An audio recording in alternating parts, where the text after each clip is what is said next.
Épisode 141, développement global de l'enfant. Lien entre l'activité physique et le développement des personnes ayant un TDAH, jeux actifs et jeux interactifs comme le jeu cogniactif avec Laurie Simard, PhD. Bonjour tout le monde et bienvenue à Temps d'arrêt avec Coach Frank qui est présenté par Mador Hamel. Je suis votre animateur François Rodrigue et mon intention avec ce balado est de déconstruire l'art et la science du sport. En tant que docteur en coaching, j'ai la chance de travailler avec des entraîneurs professionnels et d'analyser la science à chaque semaine. Donc, le balado, c'est ma façon de vous amener au cœur de mon travail pour décomposer la stratégie des entraîneurs dans le domaine du sport ou bien des conclusions des dernières études scientifiques en lien avec le développement du sport. Et aujourd'hui, on fait une petite tangente un peu avec le développement du sport pour aller se concentrer sur le développement global de l'enfant. Vous allez voir au début de la conversation avec Laurie, on fait une bonne tangente sur le développement des personnes avec un TDAH et l'impact que l'activité physique peut avoir dans leur développement.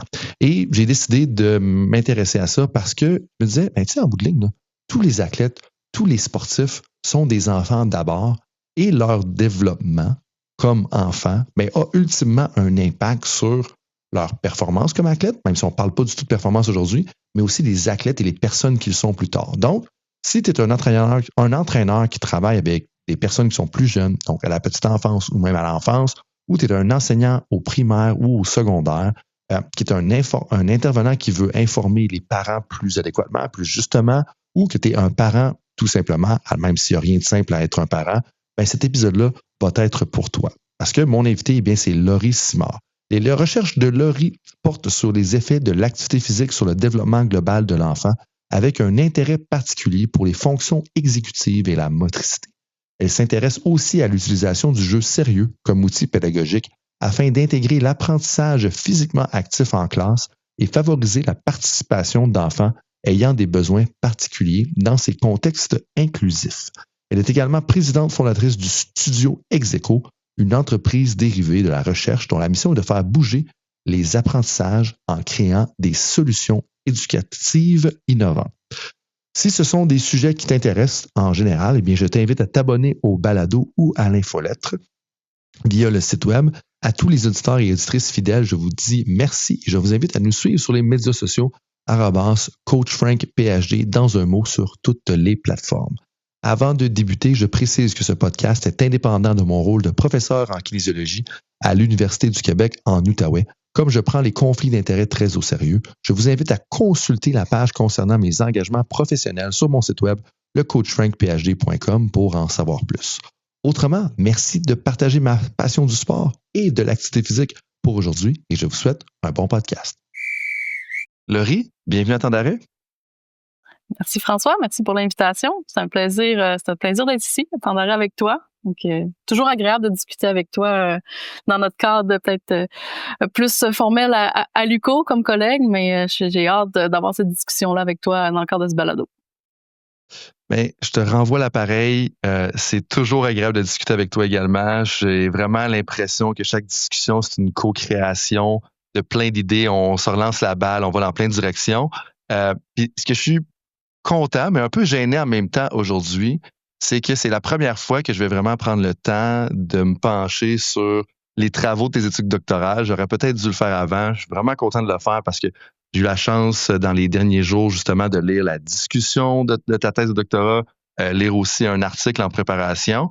Puis on va parler du développement des enfants, c'est ton dada, c'est ton expertise. Mais avant ça, je pense que c'est important de mettre en contexte un peu de où est-ce que tu sors. Donc là, après avoir grandi comme au Lac-Saint-Jean, ça fait maintenant plus d'1 an que tu as le pied à terre en Outaouais. Parle-moi un peu de comment tu as vécu la transition du Lac-Saint-Jean, du Saguenay-Lac-Saint-Jean dans son ensemble à ici, puis comment ça se passe dans ta région d'adoption? C'est une bonne question d'intro, François. Ça se passe super bien. En fait, la transition s'est faite vraiment, je pense, tout en douceur. L'Outaouais, je pense que j'ai appris à découvrir une région que j'adore pour le moment. En fait, il y a tellement d'occasions de bouger, que ce soit les sentiers, le réseau cyclable, les parcs qui sont autour. Donc, l'offre nature, pour moi, est vraiment là, m'a conquis, si je peux dire ça comme ça. Puis les collègues, je sais pas si tu te rappelles les discussions qu'on avait eues là, à mon arrivée, mais on me disait que Gatineau, c'est un peu comme un grand village. Ben, c'est un petit peu comme ça que je me suis sentie. Je retrouve l'essence qu'il y a un peu au Lac-Saint-Jean, dans le sens où est-ce que les gens sont accueillants, les gens sont ouverts. Donc, je m'y sens très bien. Merci de, Ben, il y de a t'en quelque chose à préoccuper. propos du monde. Il y a quelque chose à propos du monde de région, tu sais, que ce soit la Beauce, le Saguenay-Lac-Saint-Jean, comme l'Outaouais, tu sais, de l'espèce de proximité qu'on a un peu avec nos voisins, puis tout ça, puis Mm-mm. c'est toujours le fun. Puis si tu avais peut-être un fait saillant, là, justement, depuis ton arrivée en Outaouais, comme d'activité qui t'a vraiment marqué, et puis que tu recommanderais à tout le monde là, qui écoute la conversation aujourd'hui. Oh, un fait saillant, tu me prends là. Bon, je sais pas nécessairement un fait saillant, mais tu sais, ce que je recommande à tous ceux qui arrivent ici, c'est peut-être d'enfourcher leur vélo puis d'aller voir l'étendue du réseau cyclable qu'on a ici, que ce soit à Gatineau ou la facilité d'accéder au réseau qu'il y a à Ottawa. Je pense qu'il y en a pour pas mal tous les niveaux. On peut voir un peu de tout, on peut se challenger, mais ça peut être aussi une petite balade bien tranquille pour découvrir le coin. Donc, je pense que c'est ce qui m'a permis de découvrir le coin, je pense. C'est Ouais, avec mon vélo. le réseau cyclable, comme tu mentionnais tout à l'heure, tu sais, il est vraiment comme, je dirais pas méconnu, parce qu'une fois que dans la région, c'est comme impossible d'être dans la région et de pas le Oh, connaître, mais il y a mm-mm. vraiment beaucoup d'options. Il Mais est là, surprenant. justement, comme, ouais, tout à fait. Puis avant d'arriver justement dans la région, bon, tu as évolué pour la majeure partie de ta vie au Saguenay-Lac-Saint-Jean, tu as complété un doctorat comme à l'Université du Québec à Chicoutimi. Euh, Est-ce que c'était toujours dans les plans comme de compléter un doctorat? Comme comment t'en es venu à t'inscrire justement au doctorat à l'Université du Québec à Chicoutimi? Euh, une bonne question, c'est de faire une réponse courte sur la question, mais non, c'était pas dans les plans, je te dirais, là, que ce soit pendant que j'étais au baccalauréat en kinésiologie à l'Université Laval ou même au début de ma carrière, j'envisageais pas du tout de faire un doctorat. Là. Je suis vraiment une fille de terrain, d'action. J'ai toujours voulu travailler en réadaptation ou en prévention secondaire avec les gens qui ont des maladies chroniques. Puis c'est ce que j'ai fait là plusieurs années. Donc, j'étais responsable d'un programme de maladies chroniques. J'adorais ça. J'étais sur le terrain avec les clients. Mais ce qui m'a amené vers les études supérieures et non pas le doctorat qui n'était pas envisagé à ce moment-là, c'est la piqûre que j'avais eue là, pendant mon DESS en kinésiologie clinique pour l'enseignement. Donc, j'avais été impliquée dans l'enseignement, puis j'avais vraiment aimé ça. Puis je m'étais dit, bon, mais la maîtrise va me permettre de pouvoir avoir des charges de cours en parallèle de mon travail de kinésiologue. Donc, c'est comme ça que ça a commencé. Puis mon projet initial, c'était encore avec la maladie chronique. En fait, c'est de suivre un groupe de personnes qui ont une maladie pulmonaire obstructive chronique, suivre par télémétrie à domicile pour rendre ce service-là accessible dans les régions plus éloignées. Donc, ça me parlait beaucoup, mais faire fi là, des embûches qu'on a vécues au niveau technologique, au niveau administratif, mais j'ai décidé de mettre ça de côté, des choses que je contrôlais pas, puis finalement, décider de vouloir mettre fin à la maîtrise. Puis souvent des gens significatifs dans notre vie qui apparaissent. À ce moment-là, c'était Tommy Chevrette là, qui était mon directeur à la clinique universitaire. Puis il dit, Laurie, je peux pas te laisser faire ça. Il dit, je vois le potentiel que tu as en recherche, que tu vois peut-être pas toi-même, mais moi, je le vois. Puis il dit, pour faire un changement de direction, je serai ton directeur, je te donne 1 an, je te donne un jeu de données sur des jeunes qui ont un TDAH pour évaluer la motricité des jeunes qui ont un TDAH, puis je te donne 1 an pour finir. Quand il m'a dit ça, je te OK. dirais que j'ai eu la curiosité qui a embarqué, mais en même temps, j'étais comme Tommy, les enfants, le TDAH, c'est complètement à l'opposé de ce que je fais avec les gens plus âgés qui ont des maladies chroniques. Mais la curiosité a pris le dessus, puis mes discussions avec Tommy aussi, puis j'ai décidé d'aller de l'avant dans ce projet-là. Puis je te dirais que c'est là la clé qui a fait en sorte que j'ai continué au doctorat, c'est que j'ai ouvert une porte que je connaissais pas, mais qui m'a vraiment plu, intéressée. En fait, les résultats qu'on avait obtenus à la maîtrise, c'est que les adolescents qui ont un TDAH avaient des habiletés motrices vraiment moindres que les adolescents de même âge sans TDAH, sans condition quelconque. Donc, il y avait vraiment un écart. Puis pourquoi Tommy m'avait amené à m'intéresser à ça, c'est que dans la littérature, il y avait des données sur les enfants qui ont un TDAH. C'était bien documenté qu'il y avait des lacunes au niveau moteur. Puis, quelques années avant qu'on s'intéresse à cette question-là, il y avait sorti un gros papier, une étude de neuroimagerie qui montrait que le cerveau des jeunes qui ont un TDAH, principalement le cortex préfrontal, où est-ce qu'il y a des fonctions exécutives, entre autres l'inhibition qui est très liée là, aux symptômes d'inattention puis d'impulsivité chez les jeunes qui ont un TDAH, mais ils maturent, ils se développent plus tardivement, donc quelques années plus tard dans cette zone-là spécifique. Donc on se demandait, est-ce que la motricité va se normaliser avec la maturation parce que les fonctions exécutives, là, la mémoire de travail, être capable d'inhiber ses comportements, ce qui est autour, d'être capable d'avoir une certaine flexibilité mentale, c'est hyper impliqué. On en a besoin quand on fait un geste moteur. Donc, on se disait, si ces fonctions-là maturent, hein, est-ce que la motricité, elle aussi, va maturer ou se normaliser? Puis ce qu'on a observé, c'est pas ça du tout. C'est un écart qui s'est creusé. Donc, ce qu'on observait chez les adolescents, l'écart ou les habiletés ou le déficit était plus grand que ce qu'on avait chez les enfants. Donc, bien entendu, on n'avait pas un N ou un nombre de participants qui était énorme qui dit qu'on peut généraliser, mais moi, c'était suffisant pour m'allumer une petite flamme et dire, on n'en entend pas parler de ça, personne ne parle des problèmes moteurs avec la motricité chez les TDAH. Donc, j'avais décidé de vouloir poursuivre au doctorat pour essayer de trouver une solution concrète. Le projet a évolué. Éventuellement, je me suis pas concentrée juste sur les jeunes qui ont un TDAH, mais sur le niveau d'activité physique des enfants puis le développement global de façon générale. On aura l'occasion d'en reparler. Mais c'est vraiment ça qui a fait en sorte que j'ai décidé là, de mettre mon travail de côté puis de plonger dans l'aventure qui est un doctorat. Parce que j'y voyais un peu l'aspect concret, l'aspect terrain que je pouvais y amener, qui au départ, quand j'étais au bac, moi, la recherche, c'était un sarreau, c'était du fondamental, puis ça me parlait pas. Donc, j'ai vu une occasion de rendre ça concret puis de faire une différence. Oui, puis c'est quelque chose des fois qui est méconnu ou qu'on pense pas de dire que la recherche, elle peut être très concrète, puis dans le cas de ce que tu as fait, ça l'est, c'est juste avec ce que j'ai lu par rapport au doctorat. Mais là, tu as ouvert une porte avant de revenir au doctorat, moi, je veux t'ouvrir une porte sur les habiletés motrices des adolescents qui ont un TDAH versus le reste de la population, si on peut parler comme ça. Il y a plusieurs personnes dans mon entourage qui étaient vraiment intéressées que je te parle puis d'approfondir un peu ce que tu dis là, dont certaines des personnes qui étaient intéressées, qui ont des enfants avec un TDAH et ou qui en ont un elles-mêmes, là, ces personnes-là. Puis là, si j'ai bien compris ce que tu me dis, c'est qu'il y a un écart des habiletés motrices chez les enfants qui ont un TDAH, puis ça semble, selon ce que tu avais, les données que tu avais sous la main, s'agrandir ce fossé-là, donc jusqu'à l'adolescence, pour les raisons que tu viens d'expliquer. Donc, si j'ai bien compris, là, moi, ma question par la suite, c'est, OK, tu es un parent, tu es quelqu'un qui connaît des parents qui ont des enfants avec un TDAH ou tu connais des adolescents qui ont un TDAH, comme, qu'est-ce que tu peux faire pour pallier à ça? Comme, parce que c'est un majeur, là, tu me dis ça, moi, je me dis, y a-t-il une de mes filles qui est potentiellement sujette à ça? Comme, OK, là, qu'est-ce que je peux faire, pour aider puis pallier à ça, justement? J'aimerais prendre une petite pause pour reconnaître notre partenaire titre, Mador Amel.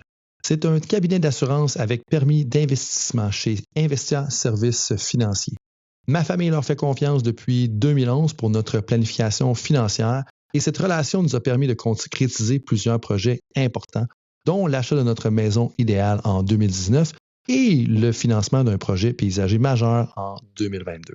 Leur plus grande force, c'est le conseil humain avec les ressources d'une institution des ligues majeures. Pour prendre votre premier rendez-vous gratuitement, visitez madoramel.com et mentionnez Coach Frank. L'épisode d'aujourd'hui est aussi soutenu par FEO.ca, spécialiste en équipement de fitness depuis près de 30 ans. Quand j'étais copropriétaire d'un centre d'entraînement, on avait besoin d'équipements durables et de qualité et c'est ce qu'on trouvait chez Fitness l'entrepôt de l'Outaouais. Que ce soit pour la musculation, le cardio ou l'équipement spécialisé, FEO.ca descend des milliers de particuliers, 25 écoles et universités, plus de 30 hôpitaux et des dizaines d'organisations qui ont des besoins en équipement.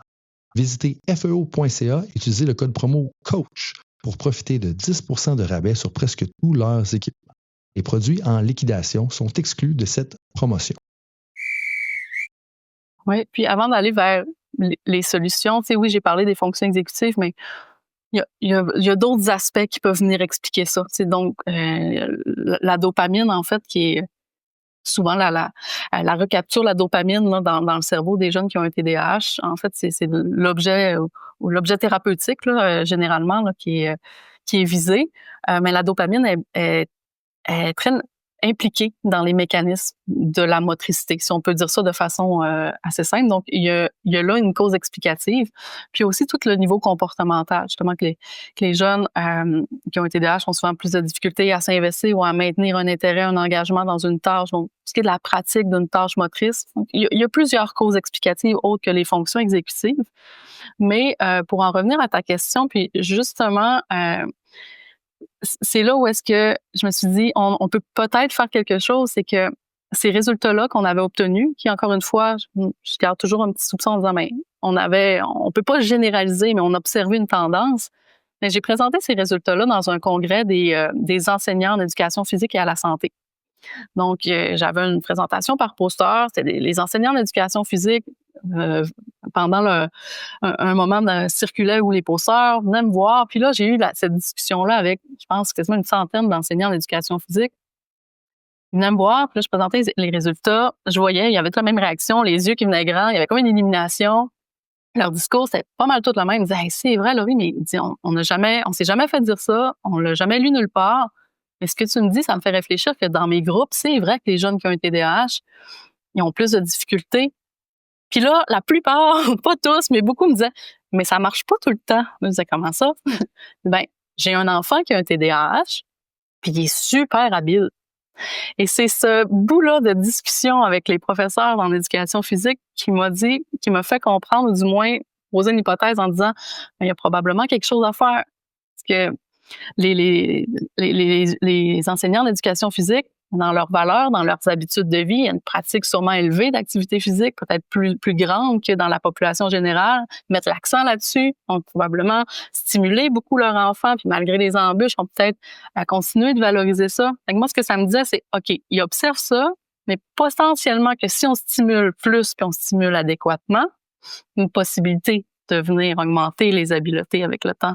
Moi, c'est ce petit bout-là qui me dit, OK, on y va, puis on essaie de faire quelque chose pour les faire bouger plus, leur donner le goût de bouger, pour faire en sorte que, malgré les défis, puissent avoir des habiletés motrices, une littératie physique, qui va faire en sorte que va lui donner les chances d'avoir un mode de vie actif. Parce que c'était un peu l'inquiétude que j'avais.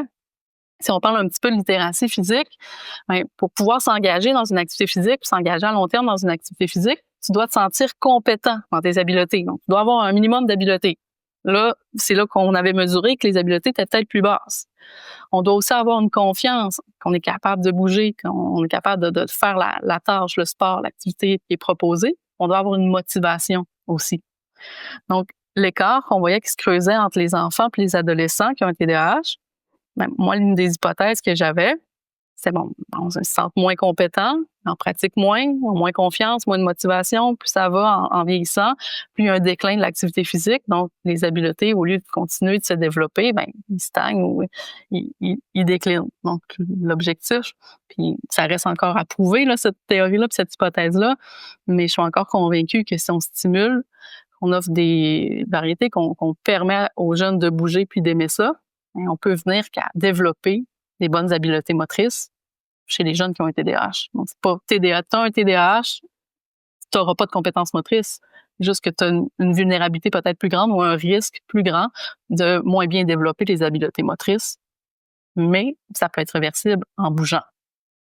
Adéquat. Tout à fait. Puis là, tu m'envoies dans 1000 directions que je veux approfondir. Mais la première que j'approfondirais, c'est est-ce que justement, c'est le défi au niveau de ces fonctions exécutives-là qui fait que lorsque l'enfant se projette ou commence à être impliqué dans des activités, comme il va se sentir justement moins compétent, puis là, il va avoir un frein. Parce que, tu sais, j'ai l'image en tête d'une jeune fille ou d'un jeune garçon de 5 ans qui voit comme qu'il a un TDAH, qui a des défis à peu près à ce niveau-là, des vulnérabilités, comme tu as si bien dit, versus un enfant qui ne l'a pas. Les deux se mettent à danser en regardant le film Encanto ou peu importe le film qu'ils regardent. Puis là, comme ils ont plus de défis, là, tu te sens un peu moins bon, fait que là, tu vas avoir moins de temps à le pratiquer, puis là, ça s'exacerbe à long terme. C'est un peu ça que tu me dis en bout de ligne. Effectivement. Corrige-moi si c'est le cas aussi. Non, mais tu t'en vas dans la bonne direction. Tu sais, sans aller très loin dans les fonctions exécutives, prenons plus les symptômes qui sont liés, disons, l'inattention ou chez un jeune qui va avoir un TDAH. Ben, quand tu mentionnais de danser en écoutant une vidéo, ben, s'il se passe quelque chose puis que l'attention décroche, ben, t'es plus en train de suivre ce qui se passait. Même chose quand tu pratiques une habileté sportive, t'es en train de dribbler avec un ballon, puis c'est pas tous les ballons de tout le monde qui circulent. T'as de la difficulté à te concentrer sur la tâche que tu as à faire. Mais au-delà de ça, il y a aussi d'autres théories explicatives, l'aversion du délai. En fait, les gens qui ont un TDAH, de façon générale, quand on parle, ont une aversion d'avoir un délai entre ce qu'ils font, une tâche, puis la récompense qui peut venir. Fait que si je prends par exemple toi, François, qui a pas de diagnostic de TDAH, ce que je suppose, on te dit par exemple, ben si t'attends 5 minutes, je vais te donner une petite récompense. Mais si tu es capable d'attendre 4 heures, tu vas en avoir une plus grosse. Puis si tu attends demain, tu vas en avoir vraiment une plus grosse. Peut-être prendre sur toi, puis attendre le temps qu'il faut pour avoir la grosse récompense. Et typiquement, les gens qui ont un TDAH attendront pas, vont prendre la petite récompense tout de suite. Mais ça, c'est imagé.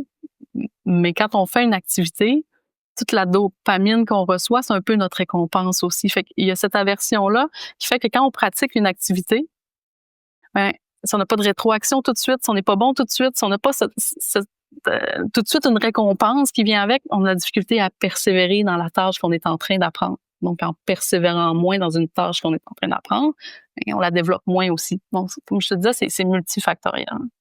Ben oui, puis ce qui pourrait faire que certaines activités, là, je pense aux jeux vidéo, je pense aussi à certains types de sports, pourraient probablement être plus propices ou plus intéressants pour ces personnes-là, parce que si tu fais une course à pied de 42 km, donc un marathon, la récompense que tu as au fur et à mesure est un peu moins immédiate que si tu joues au hockey, puis au hockey, tu fais une passe, tu l'as manqué, ou tu fais une passe, tu l'as réussi, tu fais un tir, donc, ou au basketball, par exemple, où est-ce que tu peux réussir plusieurs paniers dans un match.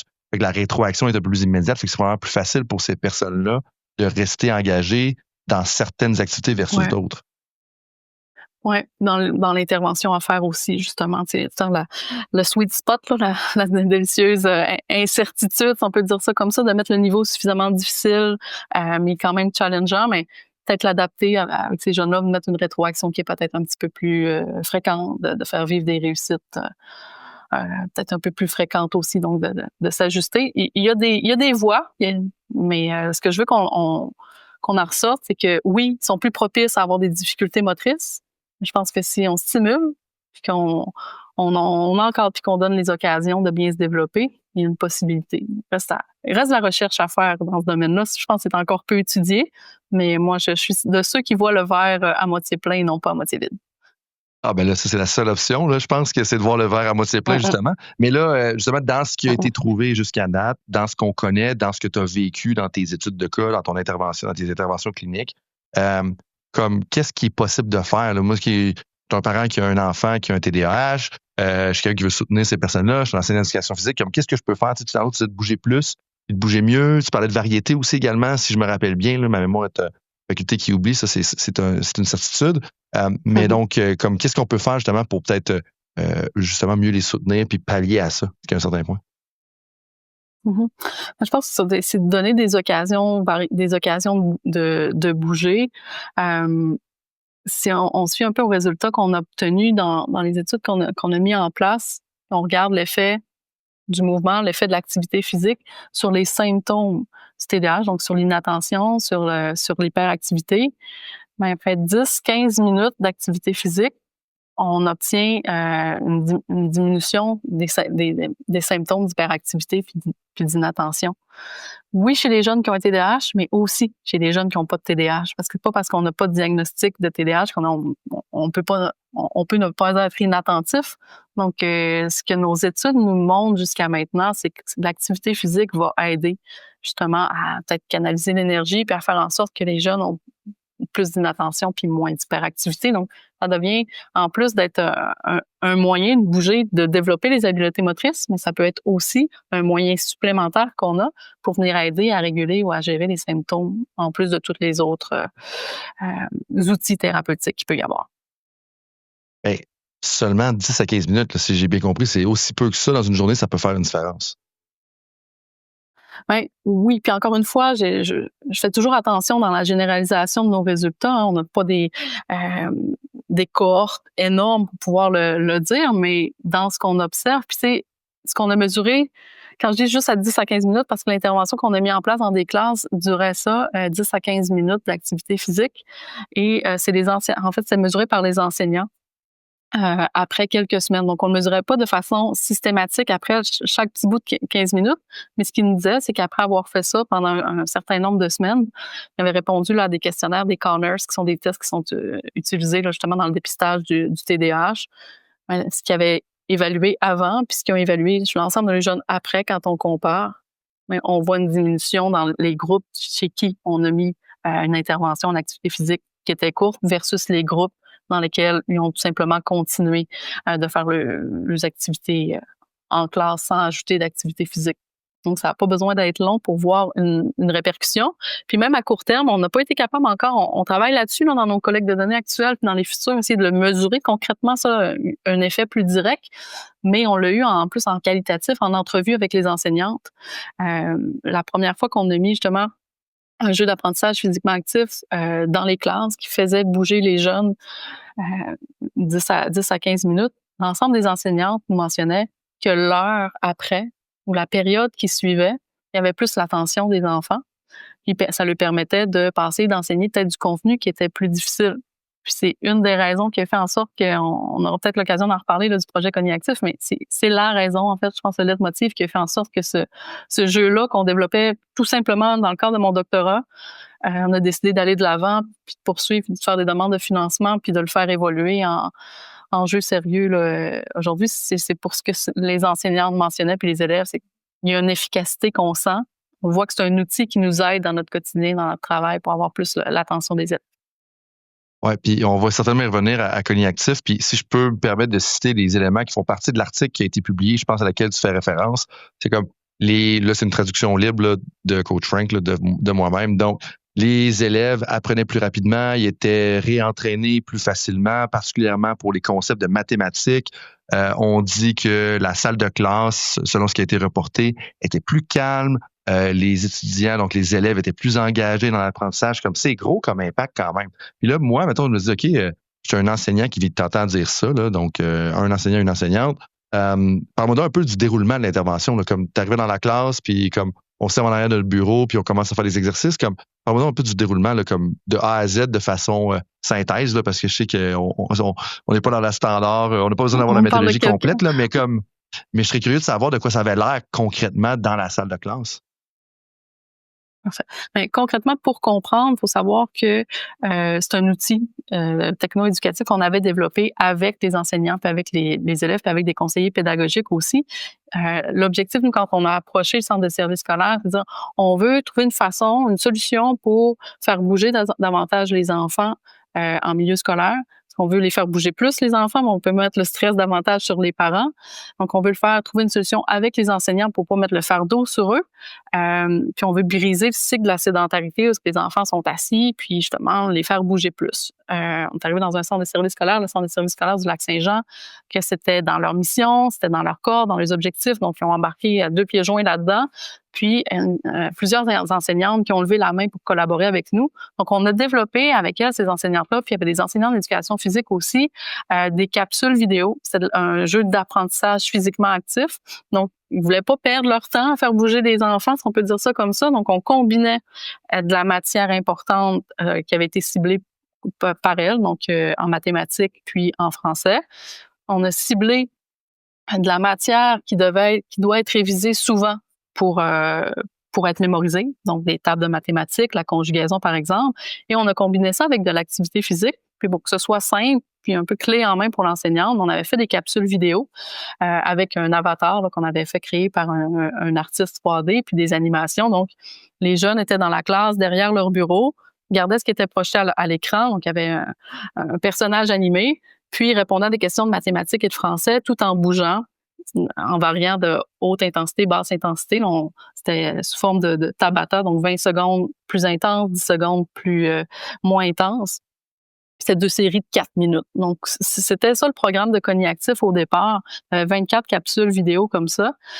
Donc, on l'a mis dans des classes. D'autres classes ne le vivaient pas pendant 6 semaines. Puis après les 6 semaines, on interchangeait Puis on évaluait là, à 3 reprises différents tests, justement les tests, les corners remplis par les enseignants, remplis par les parents, des questionnaires aux élèves. Puis un volet là, qualitatif où on avait des focus group. Donc on discutait avec les classes, puis des entrevues avec les enseignantes. Et ce que tu me rapportais, c'est ce qui a été dit par les enseignantes ou ce qui a été dit par les élèves. Ils mentionnaient justement, les élèves disaient qu'ils n'avaient pas l'impression d'être en train d'apprendre, ils avaient plus l'impression d'être en train de s'amuser.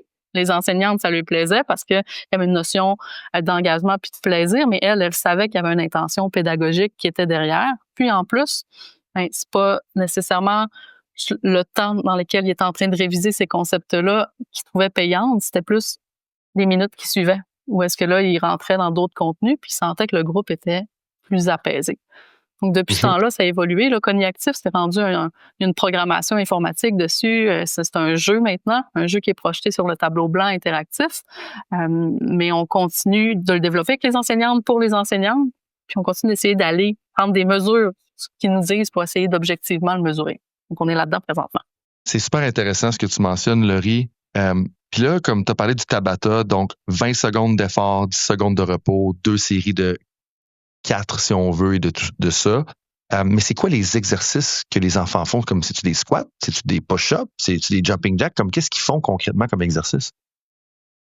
Quand on a développé le programme pour le côté exercice, on s'est basé sur ce qui avait déjà été fait dans la littérature au départ. Il y avait différents programmes aux États-Unis, aux Pays-Bas, ailleurs, qui justement combinaient les apprentissages, l'apprentissage, soit mathématiques, la langue ou autre, avec le mouvement. Donc, on est allé lire qu'est-ce qui avait été fait.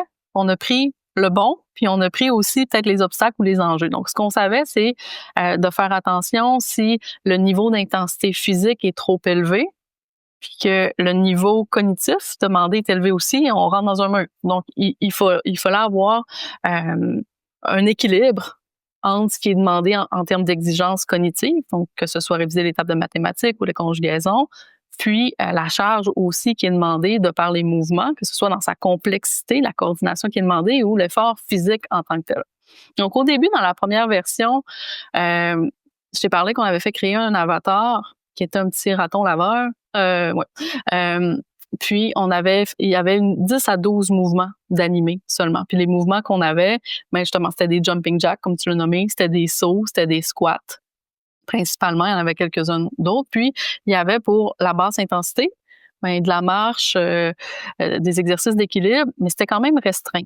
Puis, on arrivait à jongler avec ça entre haute intensité, ou moyenne intensité, puis plus basse intensité, dans lesquelles les enfants avaient à répondre au contenu pédagogique.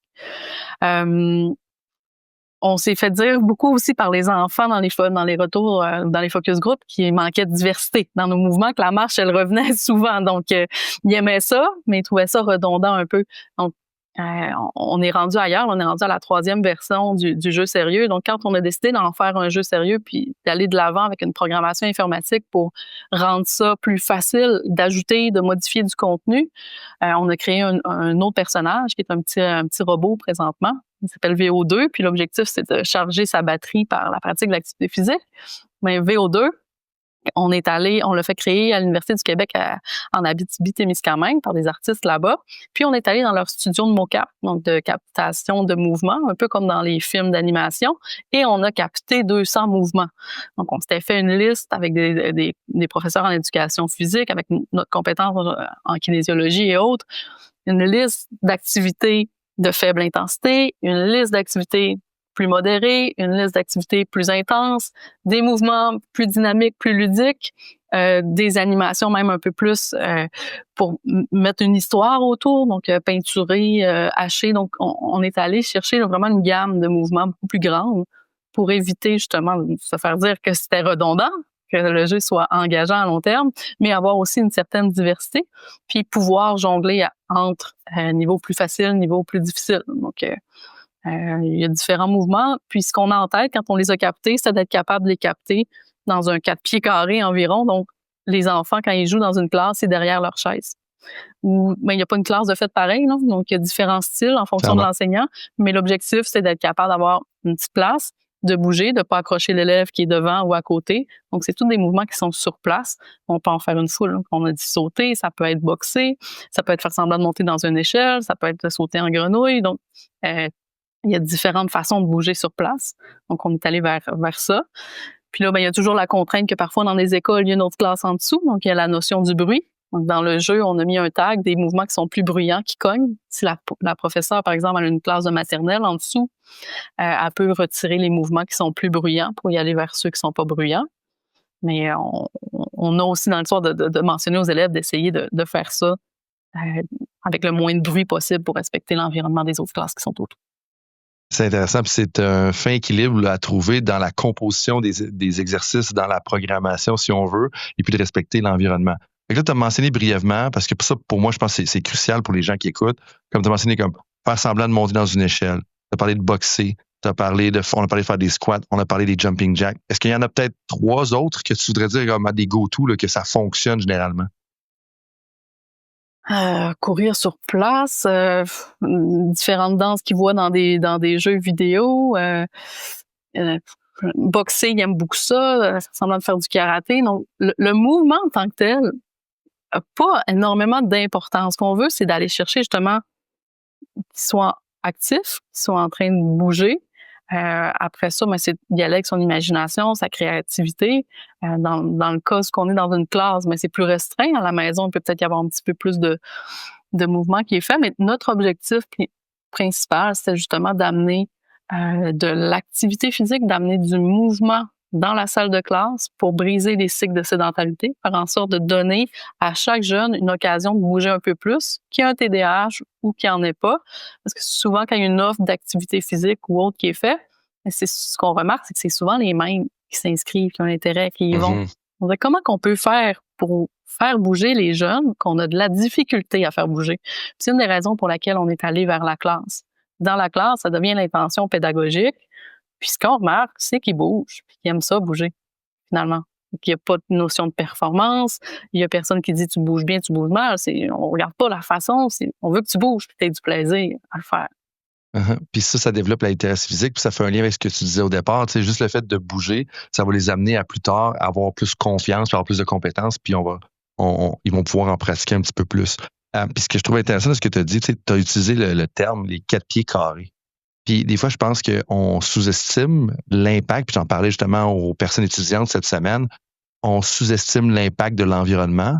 Puis comme, si tu habites dans une petite ville avec un gros terrain, parce que ça coûte pas cher avoir un gros terrain, puis un gros parc à côté de chez vous, c'est pas mal facile d'aller avec tes enfants ou aller avec tes amis justement au parc, de jouer, de bouger, de développer une littératie physique de façon un peu involontaire. Ouais. Tandis que si tu habites dans un appartement, dans un centre-ville, à Montréal, Toronto, Ottawa, Hull, Québec, peu importe la ville, c'est un peu plus difficile. Mais là, ce que j'entends, puis ce que je trouve qui est peut-être encourageant, puis quand on parlait de voir le verre à moitié plein, c'est que tu as besoin de 4 pieds carrés. Là.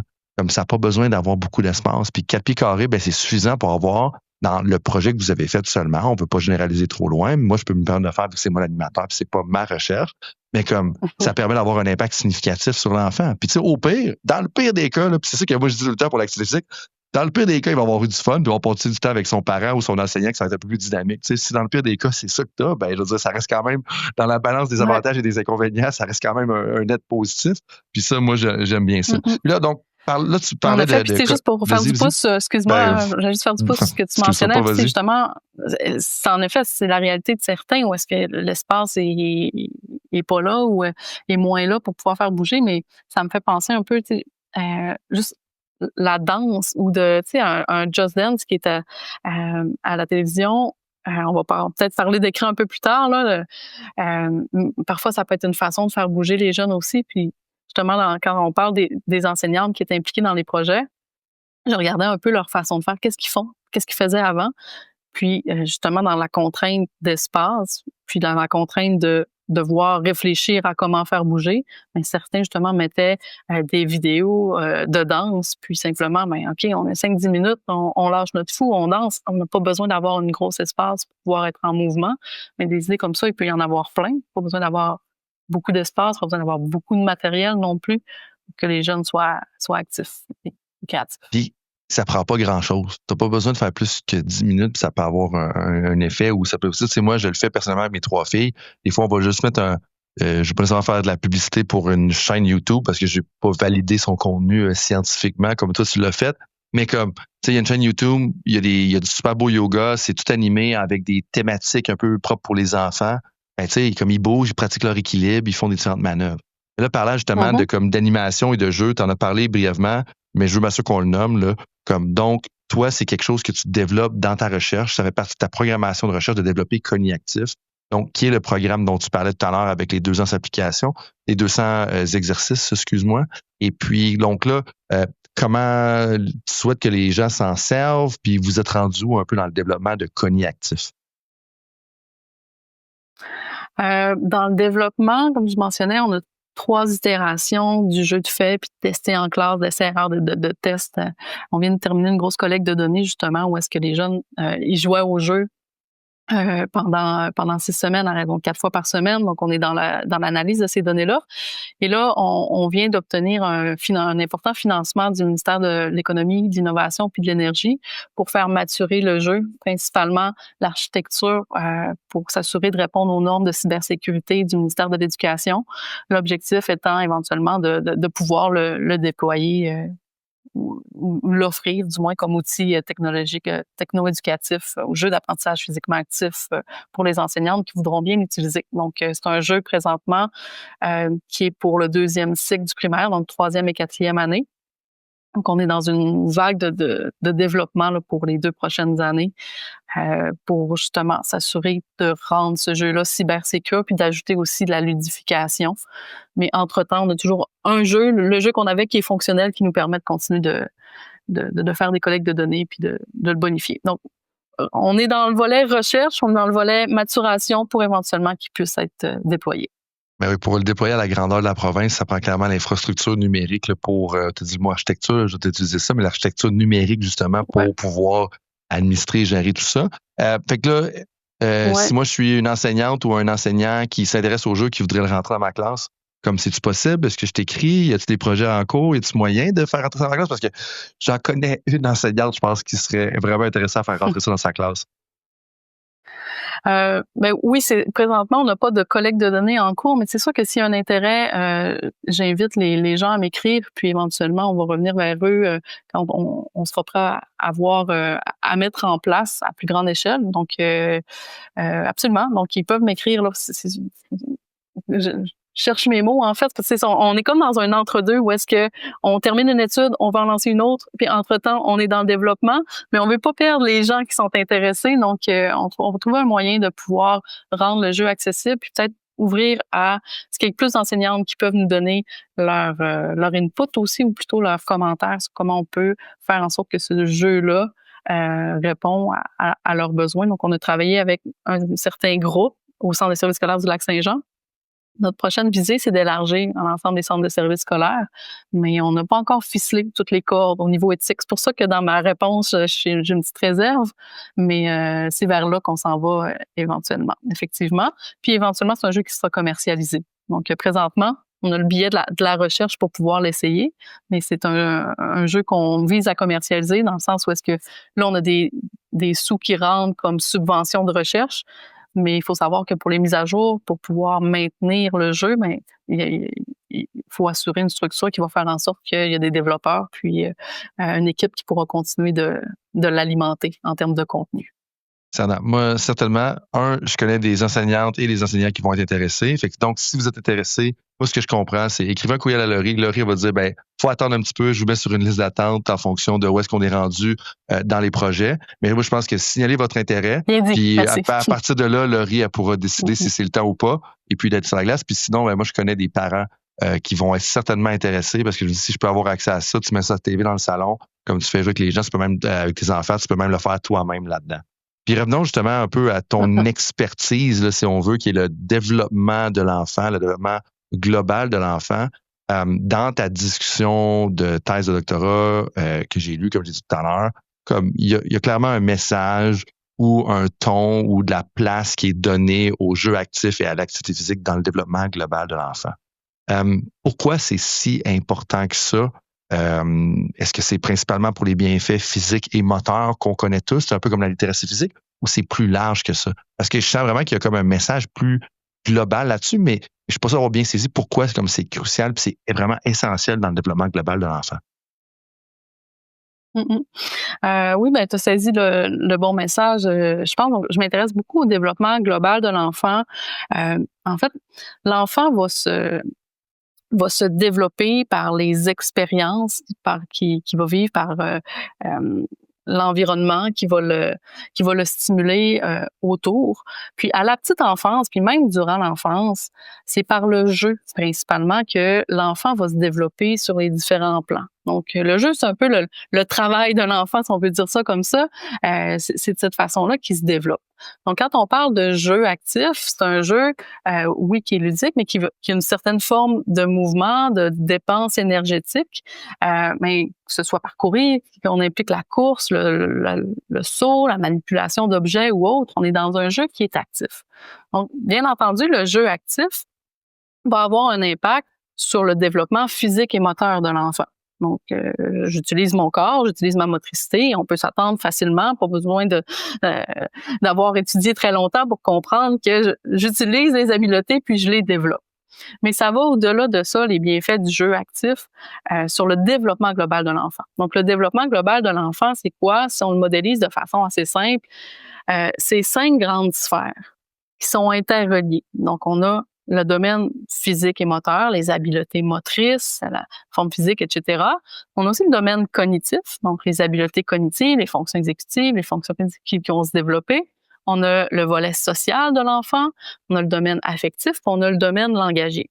Donc, pendant la petite enfance, pendant l'enfance se développe, tous ces domaines-là acquièrent des habiletés.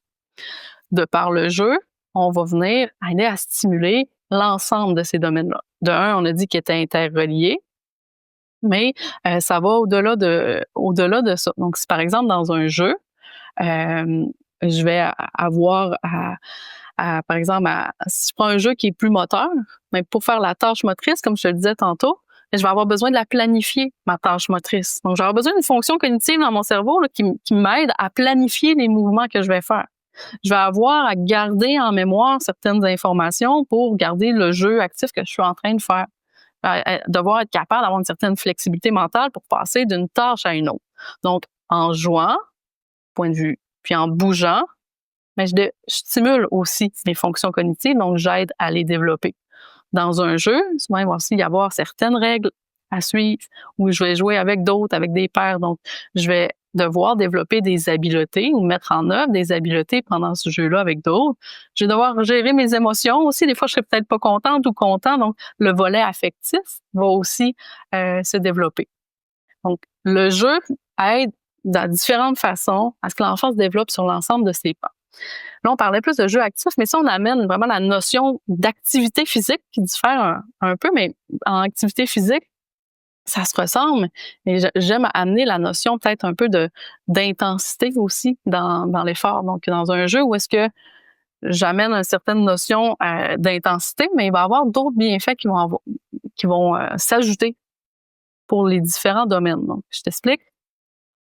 Quand tu es actif, en soi, tu vas avoir une augmentation de ta fréquence cardiaque, tu vas avoir une distribution de ton sang aussi, de ton flux sanguin. Donc, pendant que tu vas être actif, d'intensité modérée ou élevée, tu vas avoir un plus grand apport sanguin au niveau du cerveau. C'est la même chose chez tes enfants, chez tes filles.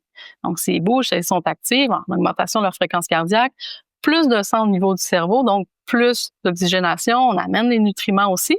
Puis, ce qu'on voit aussi, c'est qu'il y a certaines zones clés du cerveau dans lesquelles on va avoir une meilleure oxygénation, une meilleure circulation du sang, entre autres au niveau du cortex préfrontal ou des régions qui vont être stimulées. En ajoutant encore de l'intensité, en allant un peu plus intense, on a aussi une libération de neurotransmetteurs qu'on appelle des BDNF, c'est des facteurs qui aident à la plasticité du cerveau, donc à créer des nouveaux liens, des nouvelles synapses, des nouvelles communications entre les neurones, qui sont les cellules du cerveau. Donc, en amenant une notion d'intensité, on fait comme s'assurer de mettre en branle dans l'environnement du cortex, mais les nutriments, l'oxygène, les facteurs nécessaires à la plasticité pour que le cerveau puisse bien se développer. Donc, l'activité physique n'a pas seulement un lien direct sur le développement physique et moteur de l'enfant et ses habiletés, mais vient optimiser ou favoriser aussi le développement cognitif.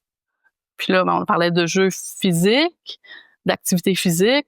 Si tu amènes à ça la notion aussi peut-être plus de sport d'équipe ou autre, ben, on parle encore de règles, d'apprendre à jouer avec d'autres, d'apprendre à jouer avec des pairs ou contre une autre équipe, donc une gestion d'émotions. Tu vois que par le jeu, l'activité physique, le sport, on touche aux différents domaines de l'enfant. Donc, en augmentant la variété de jeux, la variété d'activités physiques, ben, on lui permet d'être stimulé de différentes façons. Donc, on optimise sa trajectoire de développement. C'est fou, hein, parce que, tu sais, si tu disais aux gens, hey, j'ai une pilule qui te permet d'améliorer ou comme une intervention X qui te permet d'améliorer le développement de l'enfant, de ton enfant dans les 5 domaines identifiés ou catégorisés, ben, comme, t'en voudrais-tu? Les enfants, tout le monde va dire oui. Et on en a une, c'est le jeu actif. Et là, moi, de te relancer la question maintenant, parce que c'est beau, OK, on le sait ça, mais comment tu fais pour promouvoir le jeu actif? Des fois, est-ce que tu te retournes dehors et tu dis, OK, ben là, les enfants, allez jouer, tu sais? Comme c'est aussi simple que ça, ou est-ce qu'on devrait le faciliter? Parce que une fois de dire que le jeu actif, c'est important, mais le promouvoir, puis dire, OK, on va pas juste faire, par exemple, du dessin, à la limite, il y a une activité motrice, une habileté motrice, mais c'est quand même plus limité que ce que tu m'as décrit tout à l'heure. Moi, ma question après ça, c'est vraiment, comment peut-on le promouvoir, nous, comme soit intervenant avec des enfants, ou bien même comme juste tout simplement, alors que c'est loin d'être simple, en étant parent?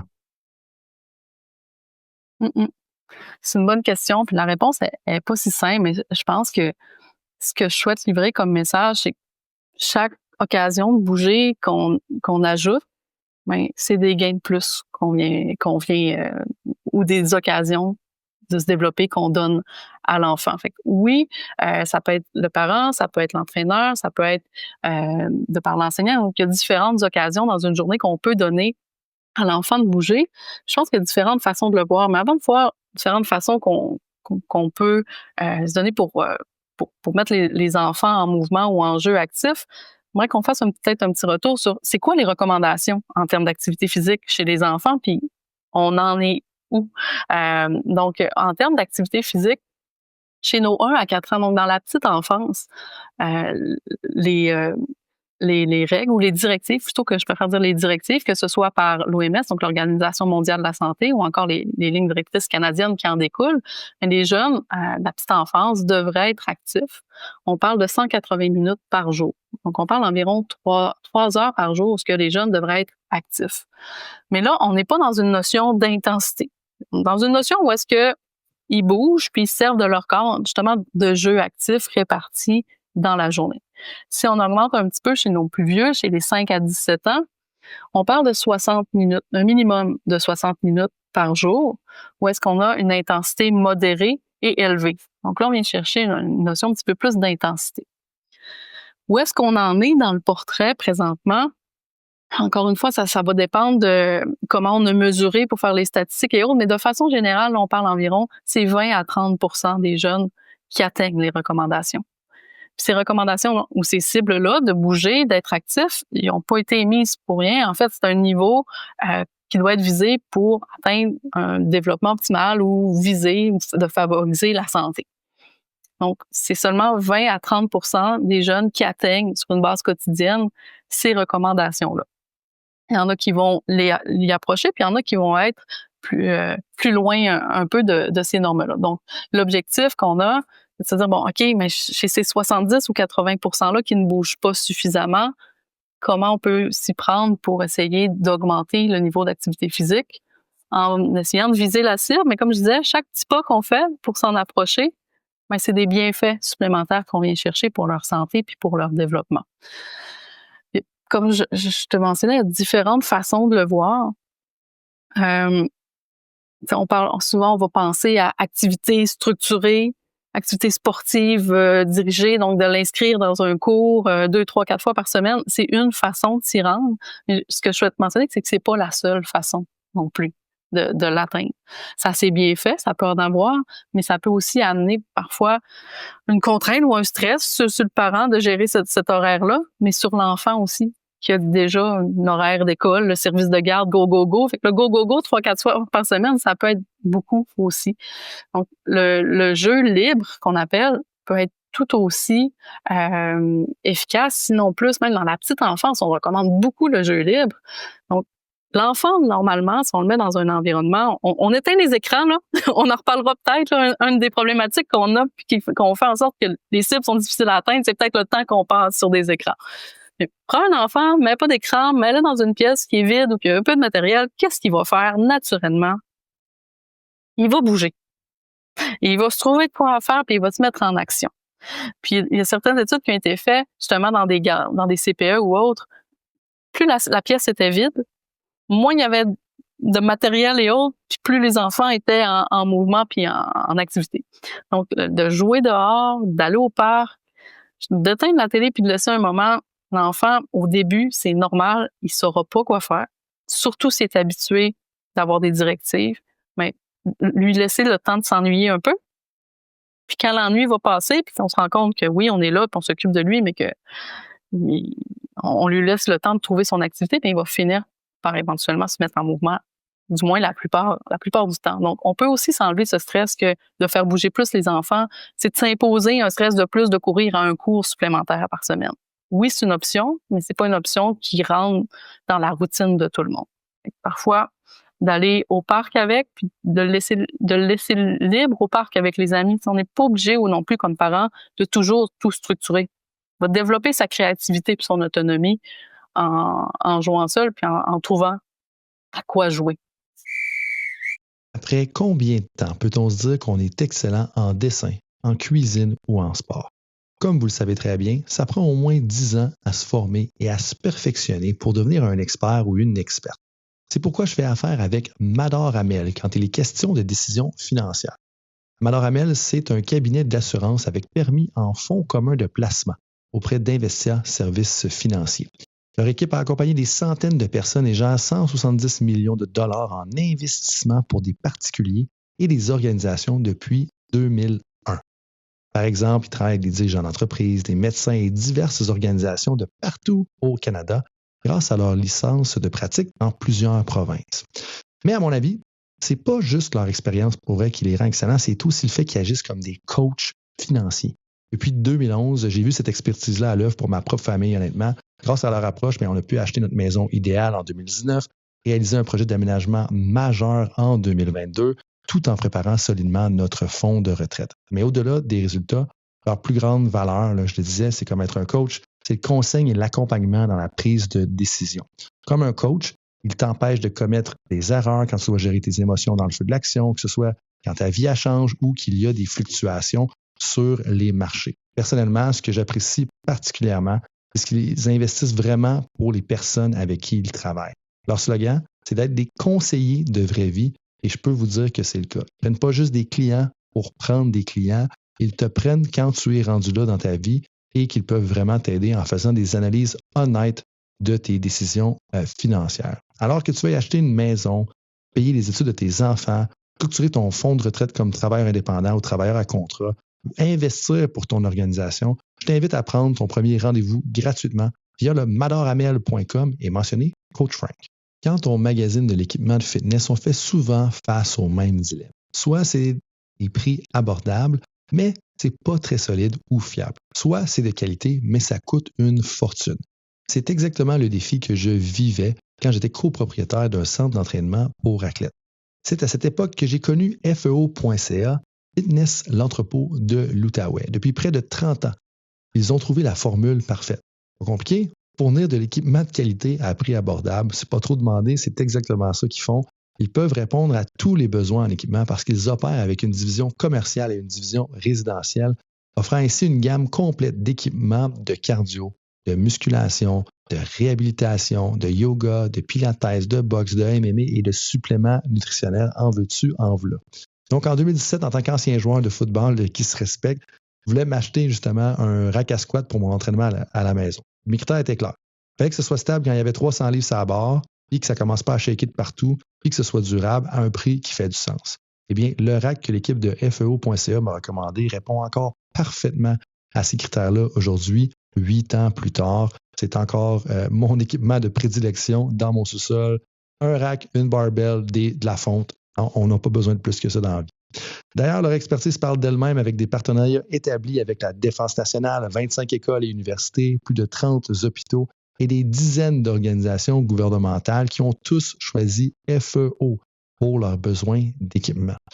Cette confiance-là par plusieurs institutions confirme, à mes yeux, qu'ils offrent vraiment le meilleur rapport qualité-prix sur le marché. FEO.ca reconnaît aussi l'importance des premiers répondants en leur offrant des rabais spéciaux. Donc, si ça vous concerne, allez-y. Pour toutes les autres personnes, visitez FEO.ca et utilisez le code promo COACH pour profiter de 10 % de rabais sur tous leurs équipements. Les produits en liquidation sont exclus de cette promotion. De laisser l'enfant s'ennuyer, c'est ce que je retiens un peu de ce que tu viens de dire. Puis pour moi, ça me parle parce que, tu sais, on parle souvent, puis moi le premier, parce que je pense que c'est pas une nouvelle pour personne. J'adore le sport, tu sais, comme toutes les sortes de sports, mais ça peut aller plus loin que ça. Puis des fois, quand on inscrit un enfant, de ce que moi j'ai vu, donc tout à fait anecdotique, en sport, ben là, on se dit, OK, il a fait son heure de karaté. Ah ben, comme pas besoin de rien faire d'autre. Mais tantôt, tu as utilisé le terme, tu as dit le chiffre 180 minutes par jour. Donc là, c'est pas à cause que tu as fait ton cours de 45 minutes que tu as coché la case là, nécessairement pour ça. Fait que de le laisser s'ennuyer, ben un, ça va stimuler sa créativité, comme tu as dit, mais de deux, c'est comme, ben, tu vas potentiellement avoir un engagement plus soutenu, plus durable, qui va peut-être aller rencontrer l'objectif que tu as mentionné tout à l'heure. Fait que, ultimement, tu as répondu à la question comment promouvoir le jeu actif, ben, de laisser l'enfant s'ennuyer, mais ce que j'entends aussi, qui peut être un défi par moment, de désencombrer les pièces, de désencombrer les environnements. Parce que tu as mentionné qu'il semble avoir des études qui disent que si c'est désencombré, ben les enfants vont bouger plus. Alors qu'on va tendance, puis moi le premier, de dire OK, ben là, ça leur prend tel jeu de société, ça leur prend tel jeu, tel jeu, tel jeu. Mais finalement, qu'en ayant trop de choses, ça a un peu l'effet contraire. Oui, effectivement, c'est ça. Souvent, je pense qu'on s'impose un certain stress à ce qu'il faut, puis qu'il s'ennuie pas, justement. Puis je pense que j'ai envie justement d'aller vers un autre projet qu'on a mis en place qui, justement, exprime ça un peu. Projet EcoMove qu'on a mis en place avec des jeunes de CPE, puis avec des élèves de 6e année avec un trouble du langage. En fait, le programme EcoMove, c'était quoi à la base? L'objectif, c'était de se créer une banque de matériel libre et polyvalent issu des déchets, des rebuts ou de ce qui allait être recyclé à l'UQO. Donc, un matériel libre et polyvalent, qu'est-ce que c'est? C'est que c'est un objet dans lequel il n'y a pas d'intention particulière, puis ça peut devenir tout et n'importe quoi. Donc, on avait des bouts de bois, des boîtes de carton, des bouts de tissu, des anciennes banderoles de papier, des bouteilles, des contenants de plastique. Puis, on a mis ce matériel-là à la disposition. Puis, ce qu'on souhaitait faire, c'était 2 séances avec chacun des groupes là, séparés. La première séance, c'était du jeu libre. On le mettait le matériel, c'était dehors, puis on le laissait 30 minutes voir qu'est-ce qui allait se passer. On les laissait jouer. Autant nos tout petits, de 4 ans, que nos grands quand même de 6e année. Et la deuxième séance qu'on faisait avec eux la semaine d'après, puis on allait dans du semi-structuré. On lui mettait une petite histoire autour d'eux, on créait un peu un scénario, puis on les laissait aller par la suite. Donc, quand on a présenté ce projet-là à l'enseignante de 6e année, elle était hyper enthousiaste et en même temps hyper anxieuse. Donc, je m'explique, c'est qu'elle était comme, ouais, mais j'ai de la misère, j'ai peur que mes élèves ne fassent rien. J'ai peur qu'on soit là, à les regarder pendant 30 minutes puis qu'il se passe rien. Donc, j'ai questionné pourquoi tu as peur qu'il se passe rien.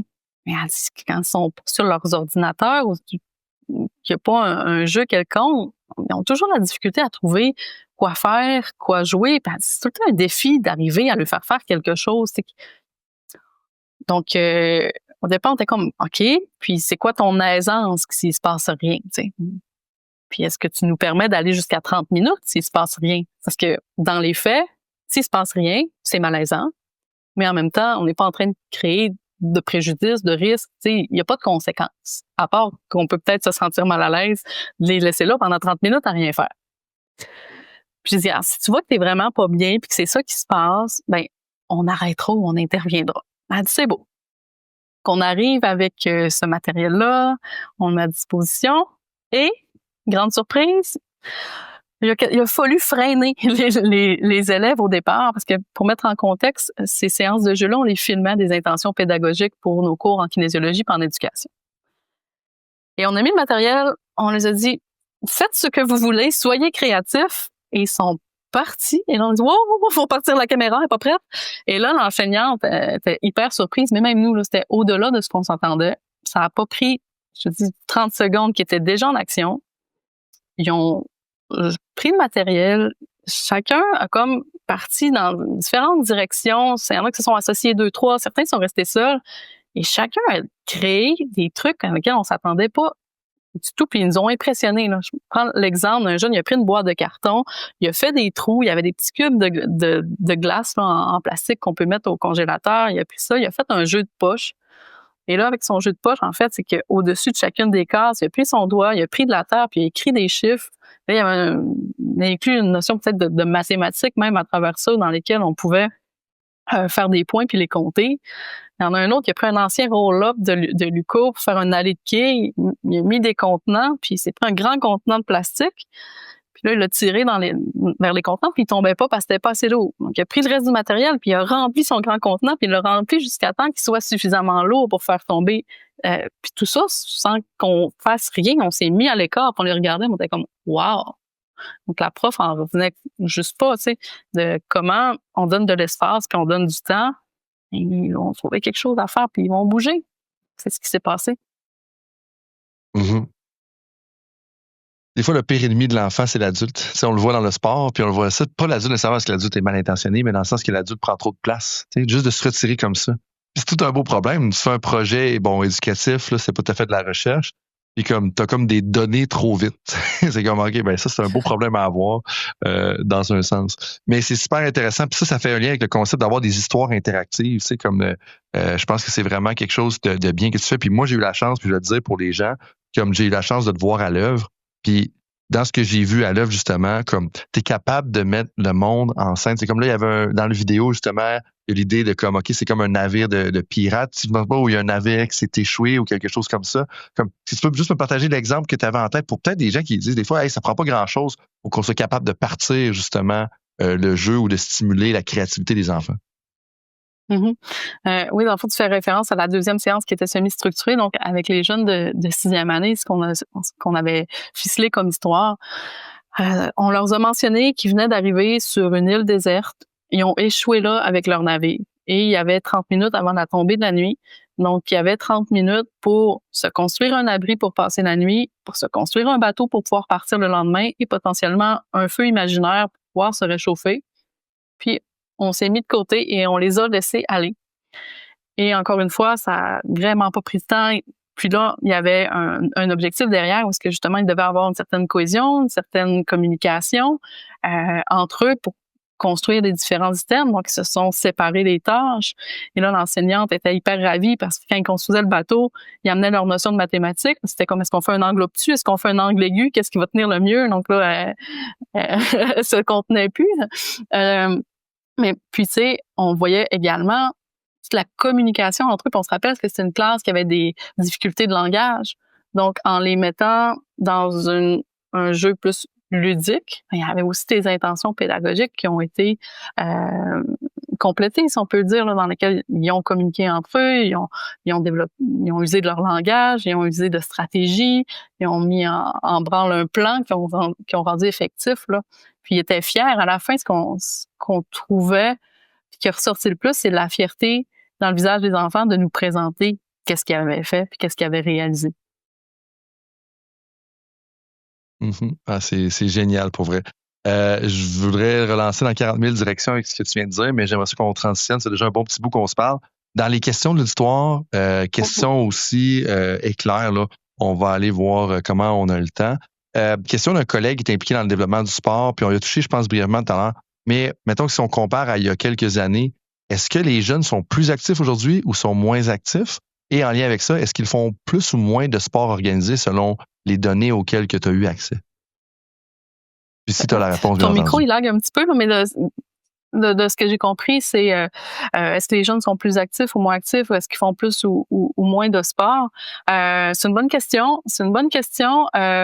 il y a effectivement des études qui le rapportent. On a des études au niveau mondial, au niveau canadien, puis au niveau québécois. Ça se ressemble majoritairement quand même tous. Au niveau mondial, je pense que je t'en ai parlé tout à l'heure, une étude de l'OMS, en fait, là, chez les adolescents, 11-17 ans.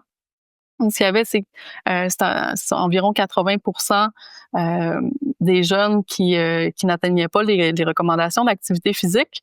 Et là, toi, ce que tu me parles, c'est comment ça a évolué. Donc, comment ça a évolué? On a eu une étude qui a été publiée dans The Lancet, justement, qui s'était intéressée à la tendance de l'activité physique chez les enfants. C'est une grosse étude qui a été faite, qui a été menée à travers vraiment plusieurs pays. Puis c'est en 2001 puis 2016. Puis ce qu'on voit entre 2001 puis 2016, c'est que parfois, certains pays, il y a des légères améliorations, d'autres, ça se détériore, d'autres, c'est stable, mais la variation est pas très grande dans cet intervalle-là qui est quand même court d'une quinzaine d'années. Donc, puis si on regarde au Canada, dans cette étude-là, ben, on a une petite courbe là, qui est presque stable, ça a monté un peu à un moment donné, puis après ça a redescendu, mais on n'a pas une évolution qui est majeure. Si on regarde davantage les statistiques qu'on a au niveau canadien puis au niveau québécoise, c'est pas le portrait de comment ça a évolué, mais on a le portrait global qui ce qui nous mentionne, c'est que présentement, la majorité des jeunes sont pas suffisamment actifs. En fonction des études, ça varie entre 20, 30 ou 39% environ qui atteignent les recommandations. Mais ce qui est le plus pertinent aussi, puis ce qu'il faut s'y intéresser davantage, c'est qu'il y a un déclin, en fait, qu'on observe entre l'enfance puis l'adolescence. Donc, en vieillissant, les jeunes décrochent davantage. Donc, ces chiffres-là, ils empirent, donc on perd des jeunes qui bougent beaucoup moins à l'adolescence. Et il y a une bonne différence aussi entre comment les garçons bougent et comment les filles bougent. Donc, les garçons bougent plus que les filles. Donc, c'est le portrait général, là, il est pas mal là. Les jeunes ne bougent pas assez. Il y a un déclin, donc en plus, en vieillissant, ils vont bouger moins. Les jeunes filles sont encore enclines à moins bouger en vieillissant aussi. Mais en termes de tendance, une étude qui est super intéressante, c'est pas sur le niveau d'activité physique en soi, mais c'est sur le déclin de la condition physique des enfants. Donc ça, je trouve ça hyper intéressant. Ben, intéressant, non, mais alarmant, plus qu'intéressant. C'est que depuis 1982 jusqu'à environ là, les années de 2020 environ, on a eu un déclin d'à peu près 20% du VO2 max chez les enfants. Ça, c'est une étude au niveau québécoise, mais il y en a une au niveau international qui arrive pas mal aux mêmes conclusions. Donc, le VO2 max des enfants a chuté dans les 40 dernières années d'environ 20%. Le VO2 max, c'est un indice justement de la condition cardiovasculaire, de l'endurance cardiovasculaire, qui est oui lié à la performance, mais au-delà de ça, c'est aussi lié à la longévité, au risque de maladies cardiovasculaires. Donc, les enfants qui ont un VO2 max plus bas, hein, moi, je pense à ma clientèle avec qui je travaillais au début, là, qui étaient les personnes âgées avec des maladies chroniques, des maladies cardiovasculaires.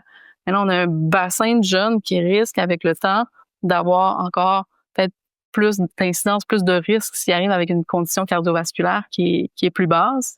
Puis si on n'a pas développé comme il faut la littératie physique, qu'on ne leur a pas donné envie de bouger, ben, on risque d'avoir des ados qui sont sédentaires, mais des adultes qui sont sédentaires aussi à plus long terme. Donc, l'objectif, en donnant le goût de bouger, puis en permettant aux enfants d'essayer différentes disciplines, donc d'apprendre à glisser sur des skis, d'apprendre à jouer avec des sports de raquettes, de jouer avec des ballons, d'apprendre à courir, à danser. Mais cette diversité-là de sports ou d'habiletés, ça peut faire aussi en sorte que à l'adolescence, puis à l'âge adulte, on risque d'avoir une population qui est plus active. Parce que si, par exemple, dans ton jeune temps, je donne un exemple, tu as joué juste au hockey, puis c'est les seules habiletés que tu as développées, c'est lié au hockey, ou ça pourrait être au tennis ou au football, peu importe. Puis tu arrives à un âge adulte, ben, tu n'as jamais skié, tu n'as jamais fait de sport de raquette, tu n'as jamais fait de sport de lancer. Ben, s'il y a une ligue à ton travail d'un sport que tu maîtrises pas, ça fait pas la motivation, la confiance dans tes capacités d'y jouer. Si tu es invité par un collègue à aller jouer au tennis ou avec un ami. Donc, plus on équipe ou plus on donne les outils en bas âge de développer différentes habiletés, on optimise le développement global de l'enfant, mais on fait aussi que plus tard dans sa vie, on lui donne des outils pour être plus actif plus tard aussi. Donc, idéalement, avoir une meilleure condition cardiovasculaire plus jeune, Mais l'important, je pense, c'est de développer des gens qui vont être actifs longtemps. Laurie, merci pour cette réponse éloquente, je dirais même inspirante par rapport au rôle ou au développement des enfants, particulièrement à l'activité physique, quand tu parlais du VO2 max et tout ça. Ça fait déjà un bon bout qu'on se parle. Je pense même qu'on n'a pas vu le temps passer, toi et moi. Probablement que ce sera partie reprise. Je ne sais pas dans quel format, mais clairement qu'on va continuer parce que j'ai plusieurs questions en banque. Puis je sais qu'il y a plusieurs personnes de l'auditoire qui ont des questions pour toi. Mais là-dessus, je t'inviterai peut-être le mot de la fin. Puis si les gens ont des questions, justement, comment est-ce que les personnes peuvent te rejoindre? Enfin, premièrement, merci. Effectivement, on n'a pas vu l'heure passer. C'est bon signe. C'est que c'était agréable comme discussion. Mot de la fin, en fait, je pense que le message que je voulais porter, c'est d'offrir aux enfants des occasions de bouger, puis de pas se mettre une pression avec ces occasions de bouger-là. Full de façons de faire bouger les enfants puis d'avoir un impact significatif sur leur développement. L'objectif qu'on a, c'est de les faire aimer ça, c'est d'essayer de rendre ça ludique puis dans le plaisir. Donc, pour me joindre, le meilleur moyen, je pense que c'est par courriel, donc à mon adresse de Luco que tu pourras rendre accessible, François. Tout à fait. On va mettre ça dans la description de l'épisode. À mon tour de te remercier, Laurie. C'est un plaisir d'être collègue avec toi à l'Université du Québec à Outaouais. Deuxièmement, c'était un plaisir d'avoir cette conversation-là aujourd'hui. Et tout le monde qui était à l'écoute, je vous dis merci d'être avec moi pour l'aventure de Temps d'arrêt. Et je vous dis à la prochaine pour un autre épisode. À toutes les auditrices et tous les auditeurs, merci d'avoir été là. Et vous qui êtes passionnés par le sport et qui cherchez constamment à atteindre l'excellence, j'ai une invitation exclusive pour vous. À tous les mois, j'envoie une infolette que vous trouverez nulle part ailleurs. À l'intérieur, vous avez l'accès prioritaire aux conclusions de mes recherches, aux articles les plus percutants que j'ai consultés récemment, à mes réflexions, aux idées avant-gardistes que j'explore, que ce soit sur l'intégration de l'intelligence artificielle dans le sport, dans le coaching ou bien dans les nouvelles méthodes d'enseignement et de pédagogie. C'est comme avoir une conversation privilégiée avec moi et mes collègues qui produisent du bon stock où je vous guide à travers les idées qui façonnent l'avenir du coaching et du sport avant que ce soit répandu. Plus de 500 entraîneurs, leaders sportifs, dirigeants et consultants en performance reçoivent déjà ces réflexions exclusives. Alors, si les conversations de Temps d'arrêt vous inspirent et que vous voulez rester à l'avant-garde, rejoignez ce groupe select de leaders sportifs. Pour vous inscrire, rendez-vous sur coachfrankphd.com ou suivez le lien dans la description. Merci d'être avec moi dans cette quête de l'excellence sportive et on se retrouve au prochain épisode.